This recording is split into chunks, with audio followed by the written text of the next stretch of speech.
मंत्रालय की जिम्मेदारी आप आगे निभाने वाले? देखिए, प्रधानमंत्री जी ने जो जिम्मेदारी दी है उसको पूरी ईमानदारी से, पूरी मेहनत से, पूरी निष्ठा से निभाने के संकल्प के साथ यहां आया हूं। फूड प्रोसेसिंग की एक बड़ी जिम्मेदारी है और मैं मानता हूं कि आने वाला समय फूड प्रोसेसिंग का ही है।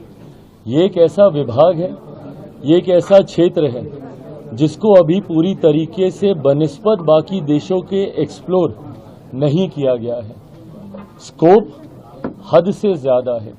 अगर आप दुनिया भर में फूड प्रोसेसिंग का अगर आप इन्वॉल्वमेंट देखेंगे, उसके बनिस्बत भारत में लगभग 2 से 3% भी इसका इन्वॉल्वमेंट नहीं है। आने वाले समय में जहां इसमें स्कोप बहुत ज्यादा है, वहीं ये एक ऐसा विभाग है जो सीधा किसानों को मदद पहुंचाने का काम करेगा, जो किसानों की आय को बढ़ाने का काम करेगा, जिस लक्ष्य के साथ हमारी केंद्र की सरकार आगे बढ़ने का प्रयास कर रही है। कृषि प्रधान देश है हमारा, और ऐसे में मेरा खुद का विजन, जिसमें मैंने हमेशा इस बात का जिक्र किया है कि ज्यादा से ज्यादा प्रोसेसिंग यूनिट्स होने चाहिए ताकि किसानों को उनके उत्पादन का उचित दाम मिल सके, उनके आय में वृद्धि हो सके। ऐसे में मैं मानता हूं कि इस विभाग की आने वाले दिनों में एक अहम भूमिका होगी। कल प्रधानमंत्री जी से भी अनौपचारिक मुलाकात में जब बातचीत हो रही थी, उनके द्वारा भी यही मार्गदर्शन मुझे दिया गया कि इस विभाग को आने वाले दिनों में हम लोगों को नई ऊंचाइयों तक लेकर जाना है। आप विदेशों में देखेंगे जिस तरीके से दूसरे देशों में प्रोसेसिंग यूनिट्स के माध्यम से ही अधिकांश कार्य हो रहे हैं, ऐसे में हम लोग प्रोसेसिंग में अभी भी उस हद तक आगे नहीं बढ़ पाए।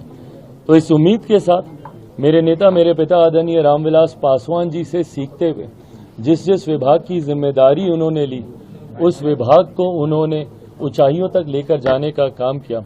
और ऊंचाइयां इसलिए नहीं, ऊंचाइयां इसलिए क्योंकि उसको सीधा जनता के साथ जोड़कर उन्होंने गरीब कल्याण की योजनाओं में एक अपना अहम योगदान देने का काम किया।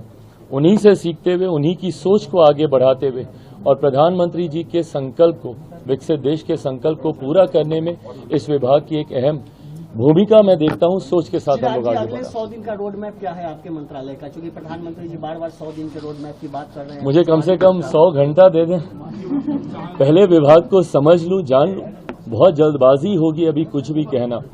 इसके तुरंत बाद हम लोगों ने ब्रीफिंग मीटिंग रखी है, एक बार स्टडी कर लें, हम लोग पूरी तरीके से समझ लें। 100 दिन का रोड मैप आप लोग के सामने विस्तृत तौर से रखें।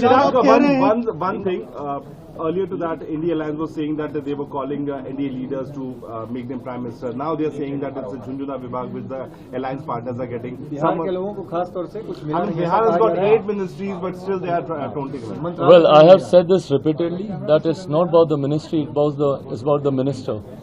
It's never about a government, it's about the person who's leading it. It's never about an alliance, it's about the person who's leading it. It's always about the Netritva Karta, the person who's leading the thing. I have given example of my father. जो जिम्मेदारी जिस विभाग की उनको दी गई, जिस तरीके से उन्होंने उस विभाग में कार्य करके उस विभाग की पहचान बनाने का काम किया, मुझे लगता है हम जितने भी सहयोगी हैं, जो जिम्मेदारी हम लोगों को दी गई है, महत्वपूर्ण विभागों की जिम्मेदारी है। और खास तौर पर अगर आप उसका जुड़ाव देश के गरीब वर्ग से अगर आप देखें, फूड प्रोसेसिंग का मैंने जिक्र किया, किसानों की जब आय को दुगना करने की हम लोग सोच रखते हैं, जब किसानों को मुख्य धारा के साथ जोड़ने की हम लोग बात करते हैं, कृषि प्रधान प्रदेश है, ऐसे में आप मेरे विजन में भी देखेंगे मैंने हमेशा प्रोसेसिंग यूनिट्स की बात की। मैंने हाजीपुर से मैं प्रतिनिधित्व करता हूं, मैंने हमेशा कहा हाजीपुर का केला है वो डाउन साउथ जाकर केले के चिप्स बनते हैं, बट वहां पे ऐसे यूनिट्स नहीं है। अगर ये यूनिट्स वहां पर लग जाएं, जिस प्रदेश से मैं आता हूं मखाना आज की तारीख में देश में नहीं दुनिया में उसकी मांग है, ऐसे में अगर उसके प्रोसेसिंग यूनिट्स वहीं पर लग जाएं जहां पे किसान उसका उत्पादन करते हैं, तो उनके हाथ में ज्यादा दाम आएगा।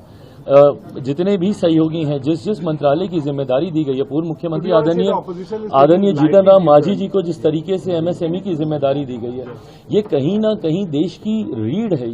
ये एक ऐसा सेक्टर है जिसको मजबूती है। कोरोना काल में भी अगर आप देखेंगे, सबसे ज्यादा बल अगर प्रधानमंत्री जी ने किसी को दिया था तो एमएसएमई सेक्टर को दिया गया था। पंचायती राज है, तो मुझे लगता है जितने भी सहयोगियों को जो जिम्मेदारी दी गई है वो समाज के उस वर्ग को दी गई है जिसकी हैंड होल्डिंग करने की जरूरत है। Why these kind of statements? That's what my question is. Why? Because they want to downsize. They want to show that the importance not being given, the Prime Minister is not taking care of their allies. This is what they wish. अपनी ख्वाहिशों को पूरा करने के लिए इस तरीके के बयानबाजी विपक्ष करता आया है। मुझे लगता है आने वाले दिनों में जब इन मंत्रालयों के कार्य वो देखेंगे, अपने आप उनको समझ में आएगी कि कितनी महत्वपूर्ण जिम्मेदारी आज है। एक और सवाल कि आप आज पहली बार मंत्रालय का चार्ज ले रहे हैं और जय श्री राम का पट्टा लगा